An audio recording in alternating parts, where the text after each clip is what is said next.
Uyu munsi rero tukaba twabateguriye kubagezaho urutonde rw'abaperezida bo muri Afurika bamaze igihe gitoya ku butegetsi. Abayobozi b'Abanyafurika basa nkaho bafitanye isano idasanzwe n'imbaraga, ntibajya bashaka kuva ku ntebe zabo.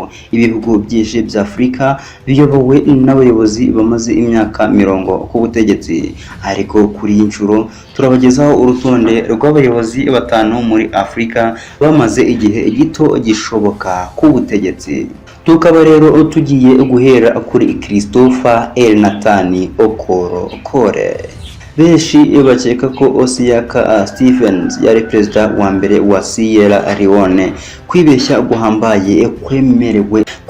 guhambaye kwemewe cyane.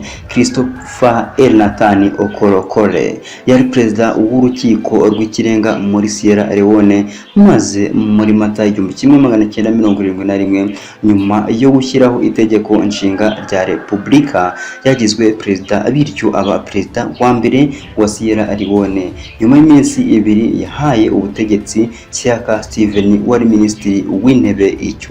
Undi mu perezida ukurikiyeho rero n'uwitwa Yusufu Kilonde Rure. Abantu benshi birashoboka ko bazi cyane Idi Amin wa Uganda na Yoweri Kaguta Museveni kuruta uko bazi Yusufu Kilonde Rure. Nyuma y'uko Tanzania yirukanye Idi Amin ku butegetsi bifashijwemo na Uganda National Liberation Front UNFL iyobowe na Rure yashyizweho nka perezida ku ya 13 Mata muri 1979, yakuwe ku butegetsi nyuma y'iminsi 68 ku tariki ya 20 Kamena muri 1979. Ukurikiyeho rero bamwita Melchior Ndadaye. Intambara y'abenegihugu mu Burundi yarangiye muri 2005 ifite inkomoko ku icwa rya perezida wa mbere watowe mu nzira ya demokarasi muri iki gihugu, Melchior Ndadaye, watsinze amatora yo mu 1993 ku tariki ya 10 Nyakanga 1993 nyuma yo kurokoka umugambi wo kumwica ku tariki ya 3 Nyakanga.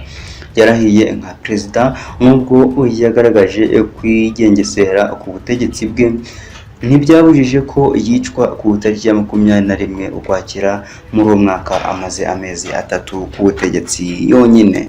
Undi mu perezida rero akaba yitwa Ernest Adegun. Igihe General Ibrahim Babangida yeguraga kubera igitutu cyo gushyiraho guverinoma ishingiye kuri demokarasi, ubutegetsi bwahawe Ernest.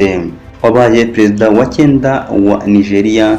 Shonekani yabaye perezida wa Nigeria ku ya 26 Kanama 93 kugeza mu Gushyingo muri uwo mwaka. Hongeye kubaho ihirika ry'ubutegetsi rihagarika bitunguranye guverinoma ya Shonekani, nayo ikaba yaramaze amezi 3.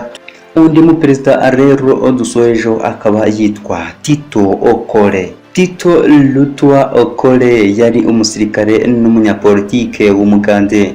Wabaye perezida w'iki gihugu guhera ku tariki ya 29 Nyakanga 1985 kugeza ku tariki 26 Mutarama 1986. Amaze iminsi 181 ku butegetsi.